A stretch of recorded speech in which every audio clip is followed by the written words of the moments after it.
Hello, I'm Dr. Mark Darcy, and in today's episode of the Science on the Edge podcast, I'm going to be talking about life after death. First of all, I should say that this isn't going to be a talk about religion. I think most of my followers probably know my views on religion. I don't believe in a God. I've never seen any evidence for God, and I don't follow any particular religion or any religion at all.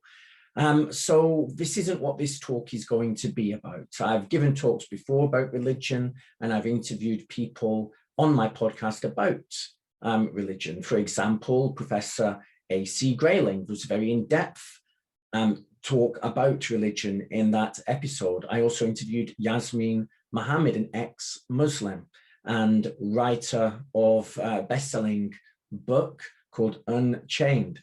So that area has been covered. What I'm going to be doing today is talking about the scientific basis of the concept of life after death. Is there any scientific way that we can currently think of that might result in a reawakening after you die somewhere else at some other time, in some other form?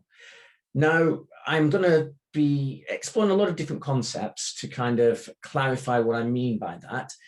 But let's just be clear right from the beginning. Right now, there is no evidence whatsoever that we return once we die. Once our brain is completely dead and decomposition begins, that is it. Although there are some ideas which may mean that this isn't entirely true. There may be a way, a method by which we do recur, let's just say. So let's get started and explore some of these ideas.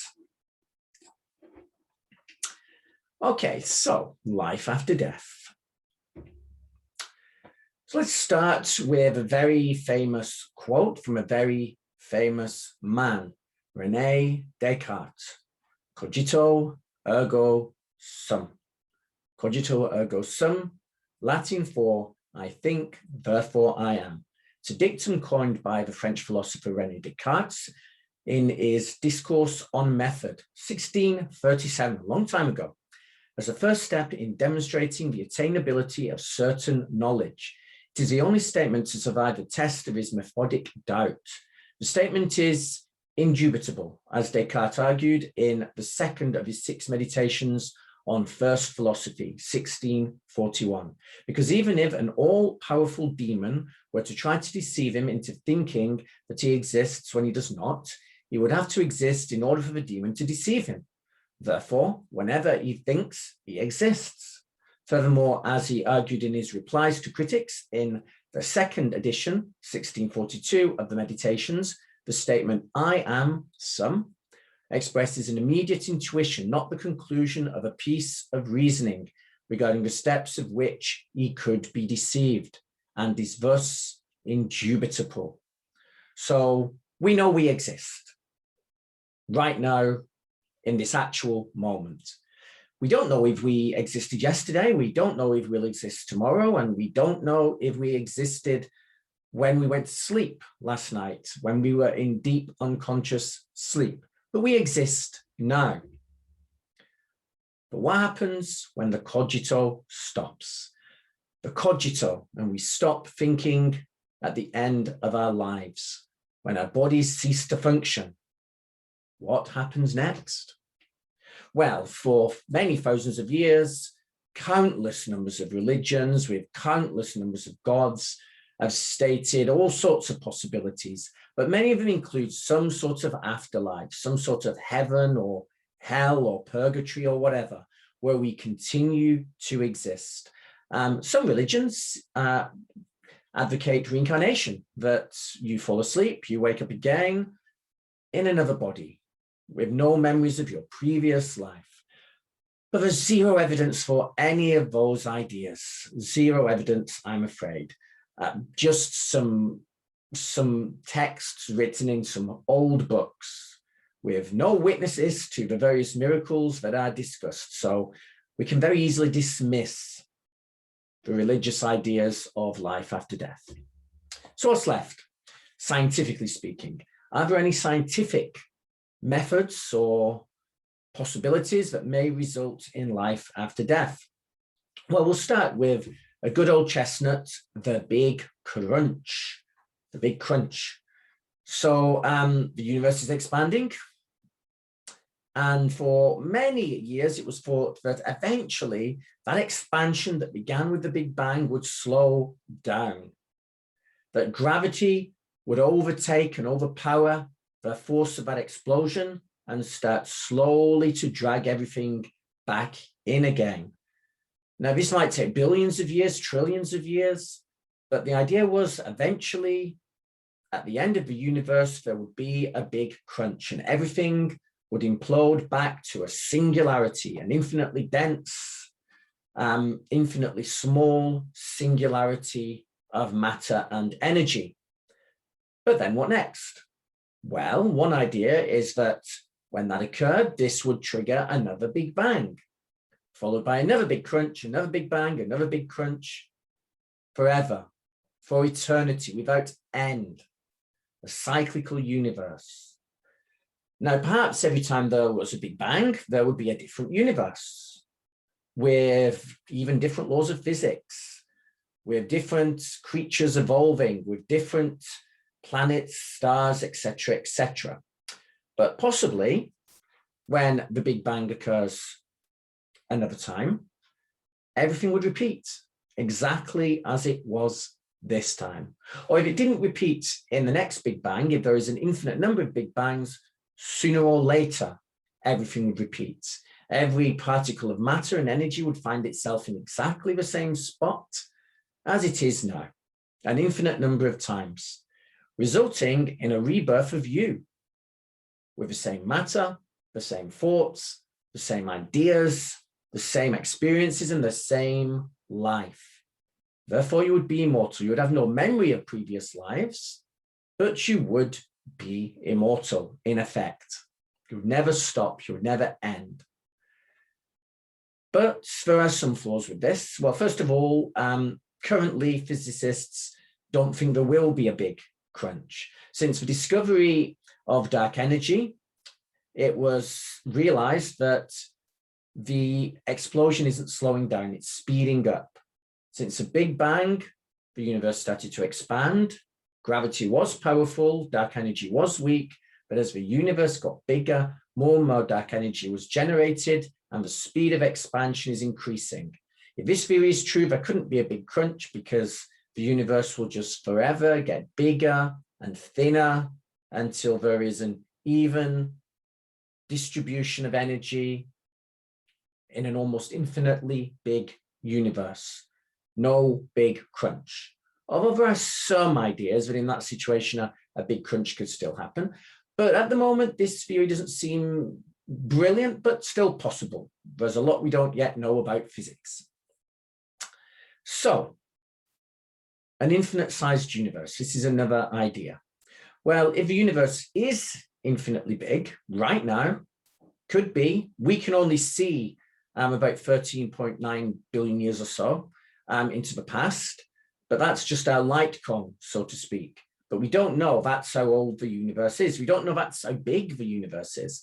Perhaps the universe is infinitely big beyond our horizon, bigger than we could ever see.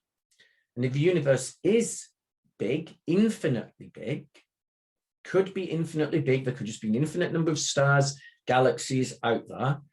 If that's the case, then everything is going to recur again. There's going to be another place in the universe, if you go far enough in any direction, where particles of matter and energy have come together into exactly the same configuration as this corner of the universe. The same planets, the same stars, the same galaxies, the same cities, the same towns, the same people, the same you. So even if you die here, perhaps an exact copy of you will continue living or be reborn somewhere off to the left, the right, up or down, in a distant part of this universe. That is a possibility. Of course, it depends on the universe being infinite in size and having an infinite amount of matter and energy as it expands. So there's a possibility there. Another possibility is an infinite amount of time. So even if the universe is finite in size, if there is an infinite amount of time and the universe keeps going and going and going and going, with all sorts of particles coming together into different combinations, well, there's only so many combinations. If you take 5 blocks of Lego, there's only so many ways you can put them together. Only so many ways before you repeat yourself. And if you had an infinite amount of time in this universe, there's probably only so many ways we can put matter and energy together. So sooner or later, it will be put back together in exactly the same configuration. And there you would be, once again, alive and thinking, somewhere in the distant future. And then again, and then again, and then again, forever and ever and ever. Then, there's a many worlds theory, Hugh Everett's. You've all heard this theory in one form or another, that whenever there is some quantum decision made in your life, whenever something is observed, the universe splits. The wave function of the universe splits. The wave function is constantly splitting. This is the idea of the many worlds theory. So when you die, yes, you would die here, but there's an infinite number, almost an infinite number of the universes splitting over time. There will be one somewhere where you are still alive, where you are still conscious and thinking and experiencing. So the many worlds theory does hold the possibility of immortality, of you existing somewhere in some form forever. Which brings me to Boltzmann brains. Actually, before going to Boltzmann brains, I should just say that Hugh Everett's many worlds theory is still very controversial. Some physicists believe the many worlds theory. Sean Carroll springs to mind, but many of us don't. There are other ideas for how to interpret quantum physics, quantum mechanics, that kind of thing. But it's certainly an intriguing possibility. Next, we have Boltzmann brains. So Boltzmann was a mathematician, late 19th century. So in the late 19th century, Ludwig Boltzmann needed to show that the time reversibility of microphysics was compatible with the unidirectional increase of thermodynamic entropy of ordinary thermodynamics. Remember, in entropy, any kind of system, any complexity will slowly dissolve and become uniform. Particles will spread out. Particles will disperse. The shapes and the configurations that they form will become very random. A good example, look at the desert. You may build a sandcastle in the desert. There aren't many ways for sand to be a sandcastle. There are many ways for sand to be a sand dune, however. And if wind is blowing through the desert, that's what happens to the sand. Many, many sand dunes, all similar. This is entropy. So Boltzmann's solution was to imagine that the universe eventually reaches thermal equilibrium. So as the universe spreads out, as energy is dissipated from stars and planets, the universe will eventually reach a thermal equilibrium. Since it is molecular in constitution, the equilibrium is dynamic and the state bounces around its mean state. So particles will fluctuate. They will move, they will bump into each other, they will form different shapes. A gas, for example, is on average uniformly distributed in its available space. However, random molecular motions will lead it to be momentarily slightly more dense here and slightly more dense there. Larger fluctuations are also possible given enough time. A very large fluctuation might lead to the gas momentarily compressing to one side of a chamber. We would then find the gas momentarily in a low entropy state prior to its spontaneous chamber filling expansion. If you expand this idea to an entire universe and an infinite amount of time, then everything might repeat. everything might repeat. Yes, particles will distribute. Yes, energy will dissipate. But due to random fluctuations and movements, sooner or later, the particles all end up where they started. And you end up perhaps with a brand new universe, perhaps with exactly the same universe that existed before, perhaps with you existing, breathing, living, and thinking with the same consciousness. This might take an infinite amount of time almost to happen. This may be a trillion years. This may be a Googleplex of years, which is one with 100 zeros after it. That's what a Google is. Well, a Google is one with 100 zeros after it. A Googleplex is one with a Google of zeros after it. Could take us a very long time. But you wouldn't be aware anyway, because you die, you'd wake up. You may have no memory. You may just be born again. But yes, this Boltzmann idea does kind of create some intriguing possibilities. Specifically, Boltzmann led to the idea of the Boltzmann brain, which is a variation on this idea. So Boltzmann brains. What is a Boltzmann brain? Well, this is how it goes. The universe is expanding. And at the moment, we believe it will just continue expanding forever. Ever and ever and ever, particles just moving apart. But as Boltzmann stated, sooner or later, particles are going to find themselves at one end of a chamber or another, or one end of a universe or another. And when that happens, people could be recreated, planets could be recreated, stars could be recreated, and we could have our universe back. However, that's not the most likely way to create you. You see, it requires a lot of time for the planet you live on to reform using Boltzmann's method, or this solar system, or this galaxy.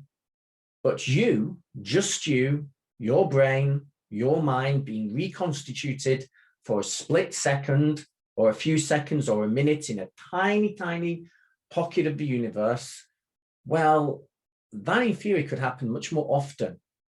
In an infinite amount of time, randomly, particles find themselves coming together to form every shape imaginable, including the shape of your brain, with all of its memories intact, all of its consciousness intact.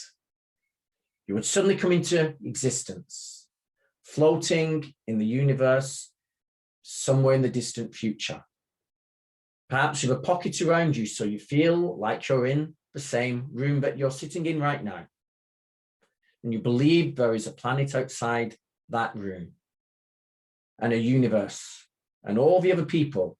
But really, your brain has just flashed into existence a moment ago, but with all the memories of your past, and it will flash out of existence in another few moments. Wait for it. Are you still with me? Okay, so maybe Boltzmann brains aren't real, but maybe they are. Maybe you've just appeared, just now, or now, or right now. Who knows? Difficult to prove otherwise. But the Boltzmann brain idea makes some sense. An infinite amount of time, an infinite amount of matter, perhaps sooner or later, you reform momentarily. And then again, a trillion years later, and a trillion years after that, forever and ever. Immortality of a sort. Now, this leads me on to Nick Bostrom's simulation argument. Now, you've all heard a variation of the simulation argument. The Matrix movies being a kind of good example, and quite a fun example. Actually, the first Matrix movie was a good and fun example. The sequels, I didn't really get on with them. They're a bit too religious, and there are lots of inconsistencies, but I did like the first movie. Although one little negative about the first movie, if all these robots, these AIs needed was to pick some organic life form to use as a battery, and they wanted to make sure that there was no revolution of those life forms. I don't know why they kept humans and made a matrix to house us when we are intelligent enough to escape. Why not just keep cows, use them as the batteries? And the matrix would then just be a big old field with the agents just being like shepherds. Much easier to manage, but hey, it's a movie, and it was a fun movie. Now, Nick Bostrom's simulation argument is a bit different than that. It's a bit more thought out. It's not just an idea, it's an idea with some logic behind it. So Nick Bostrom wrote a paper. This paper argues that at least one of the following propositions is true. 1, the human species is very likely to go extinct before reaching a post-human stage. That means before we develop the intelligence, the machinery, the AI, or even upgrade ourselves to the point where we can make simulated universes, where we could even do that. 2, any post-human civilization is extremely unlikely to run a significant number of simulations of their evolutionary history, meaning perhaps we evolve to the point where we can make simulations of the world and everyone in it. But by the time we get that power, something happens that means we just don't do it. We grow beyond the need to do it. We think it's unethical, whatever. We just don't make simulations, realistic simulations with conscious entities in them. The third postulate, we are almost certainly living in a computer simulation. It follows that the belief that there is a significant chance that we will one day become posthumans who run ancestor simulations is false, unless we are currently living in a simulation. So what does this mean? Breaking it down. Either we don't make it to a point where we can ever create simulations, in which case it's just us. We are real, it's the real universe. We get to a point where we can, but we don't. We just don't. Intelligent creatures, when they get to a certain point, just think it's cruel, unethical, or just not possible to be able to make these simulations. Or 3, if we do live long enough to become post-human and develop simulations, and there is nothing stopping us from developing simulations, it's legal, it's allowed, there is at least some interest in doing it, then over an infinite amount of time, or at least over a few million years, there would almost inevitably end up being more simulations than, well, more than the one reality. You can make a simulation. Someone else makes a simulation of a universe. Someone else does, all with populations of people that can think and feel. If they do this for long enough, there could end up being countless millions, billions, trillions of simulated worlds with people like you and me living inside them, thinking this is reality. And if that's the case, then what are the odds that you just happen to be one of the real humans existing in the one real universe, or you're one of the countless trillions of simulated humans living in simulations? Well, we can't prove or disprove this unless a big sign appears in the sky saying you are in a simulation. Very difficult to prove. Perhaps we could see a glitch in the matrix, so to speak. Perhaps scientists would eventually detect that. And that would prove that we are in a simulation. But right now, we have no way of proving or disproving it. But it's an idea. And it's an idea that, again, leads to a sort of possibility of life after death. You see, if this is a simulation and you are just a computer program being run, well, when you die, perhaps the program might be run again in the future. It might be rerun from the beginning, tweaked and rerun, or just rerun exactly as it is, perhaps an infinite amount of times, in which case, life after death once again. So the simulation argument does offer that possibility. Okay, moving on. Perhaps they can bring us back. Who do I mean by they? I mean our descendants. Perhaps there is a way of bringing back a long deceased consciousness, and we just simply can't conceive of the technology to do that right now.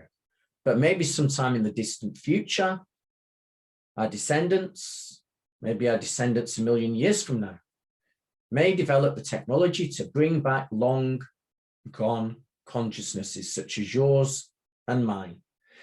And if they have that technology, and if they choose to do it, choose to use it, then that perhaps you close your eyes, you die, then you wake up. You just wake up somewhere else in the universe, distantly in the future, because your descendants have brought you back. Or aliens have brought you back even. Perhaps our species goes extinct way before we develop the technology to bring back the deceased. But for aliens out there, and it's a very, very big universe, there's a good chance, perhaps one of those alien species will reach the point where it can bring back dead consciousnesses, reanimate them, and perhaps it decides to do so with us. So once again, maybe you wake up somewhere in the future, and maybe it's a big, long green hand that operates the switch that brings you back. Who knows? Who knows? This leads me actually to an idea by Nietzsche known as eternal recurrence.